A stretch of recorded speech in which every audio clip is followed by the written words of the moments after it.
कुंभ क्या है? कुंभ है कलश, घड़ा। संत कबीर कह रहे हैं, जल में कुंभ, कुंभ में जल है, भीतर बाहर पानी। फूटा कुंभ, जल जल ही समाना, यह तथ्य कहियो ज्ञानी। पानी ईश्वर है, यह हमारे चारों तरफ है। यह शरीर मिट्टी का है, घड़े के जैसा, कुंभ के जैसा। इस कुंभ में भी पानी है, यानी इस शरीर में भी ईश्वर का अंश है। और जब ये शरीर टूटेगा, कुंभ फूटेगा, तो भीतर का पानी है वह बाहर के पानी में मिल जाएगा। इस कुंभ का, इस शरीर का बड़ा महत्व है। यही हमें ईश्वर से मिलने में सहायक होगा। भारतीय परंपरा में आप देखें, मंदिर आदि हमेशा बड़े बड़े राजा महाराजा और उनके संरक्षण प्राप्त ब्राह्मण आदि के अधीन रहे हैं। आप हम जैसे आम लोग शुभ काम, विवाह आदि के पूजन में देवता आदि का आवाहन करते हैं। कलश में देवता को बुलाते हैं, जिसे कलश स्थापना कहते हैं।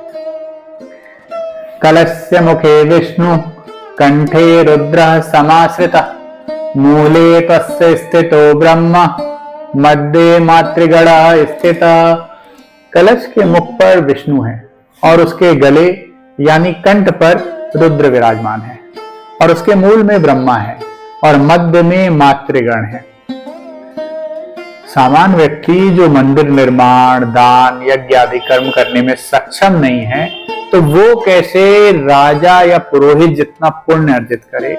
इसका उत्तर कुंभ स्थापना करके पूजन करने से लेकर कुंभ स्नान में छुपा हुआ है। विभिन्न स्थानों पर जो कुंभ लगता है, उसके मूल कारण दो ग्रह हैं, एक सूर्य, दूसरा बृहस्पति। जैसे बृहस्पति वृष राशि में हो और सूर्य मकर राशि में होगा, तब प्रयागराज में कुंभ होगा। सूर्य को आत्मा का कारक माना जाता है, यानी आप, और बृहस्पति यानी गुरु। आत्मा और गुरु आसमान में एक विशेष स्थान पर होंगे तो कुंभ शुरू होगा। इस स्थान पर लोग स्वयं को खोजने, यानी आत्मा और परमात्मा को खोजते हुए आते हैं, और गुरु यहां लोगों की मदद करते हैं। यहां बहुत से लोगों को अपने गुरु से पहली बार मिलने का मौका मिला है। यही तो है मेला। मेले के दो अर्थ हैं, मिलाने वाला और साथ साथ चलने वाला। बृहस्पति रूपी गुरु सूर्य रूपी आपकी आत्मा को आपकी बुद्धि से मिलाते भी हैं, और फिर आपकी बुद्धि और आत्मा साथ साथ चलते हैं। भारतीय गुरु शिष्य परंपरा में यूं 12 साल मिलने की परंपरा बहुत पुरानी है। त्रिपुरा रहस्य ग्रंथ में परशुराम अपने गुरु दत्तात्रेय से 12वें साल में प्रश्न सहित मिलने के लिए आ जाते हैं, और कुंभ भी 12 सालों में ही लगता है, क्योंकि बृहस्पति को सूर्य के चक्कर लगाने में लगभग 12 साल का समय लगता है। अध्यात्म पर सबसे ज्यादा बिकने वाली जो किताब है, एन ऑटोबायोग्राफी ऑफ योगी, हिंदी में उसका नाम है योगी कथा अमृत, उसके लेखक हैं परमहंस योगानंदा।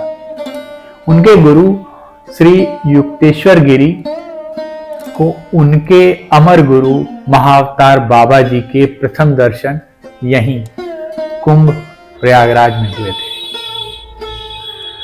कुंभ की कहानी अमरता से जुड़ी है, और यहाँ अमर रहने वाले देवता और गुरु के दर्शन भी लोगों को होता रहा है। भारतीय परंपरा में विभिन्न अखाड़ों में सबसे ज्यादा नए शिष्य कुंभ के दौरान ही बनते हैं।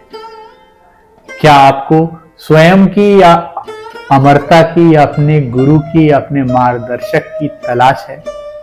तो यहां आपकी यात्रा शुरू हो सकती है।